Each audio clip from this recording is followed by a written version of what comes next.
So I want to talk about how we should read the Quran.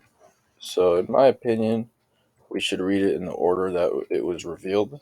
So if you look at the back of my Quran, I have like a piece of paper where I write down the order of revelation. Like so, I'll write down basically one, two, three. You know what I mean?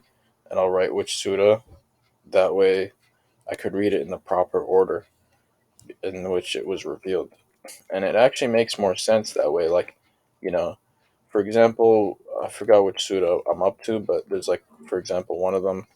I think it's 38 actually, and then it says something like it mentions Iblis, right? And it kind of gives you a vague, like a little bit about him, and then it expands upon it in chapter 7, right, which is next. So, like, you know what I mean? I think the way it was revealed has a certain pattern and order. So, what I wanted to show you actually is that let me find actually the Mus'haf of Ali, right? I know this is it's not a Shia concept exclusively, actually, right? So even Hamza Yusuf mentioned it, and he said, you know, apparently the Mus'haf of Ali was organized in the way that it was revealed in the order.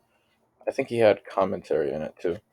So even I think there's a Shia website. I don't know, right? So they asked, what about the Mus'haf of Ali? Does it exist in Sunnism, right? And then it says here, yes, it does. And then he mentions some of the books of Sunnis that mention that book existing, right? Abu Naim, Al Isfahani, and all these guys. Right? So you can read it here. So, the Quran mentions Ali as, right, with, we know that verse that she has kind of overused, but it's like 33, 33, right? And it's supposed to be that Ali is a pure person, right? So, if he believed this was the way the Quran was supposed to be, then I don't see why I shouldn't read it in that order. You know what I mean?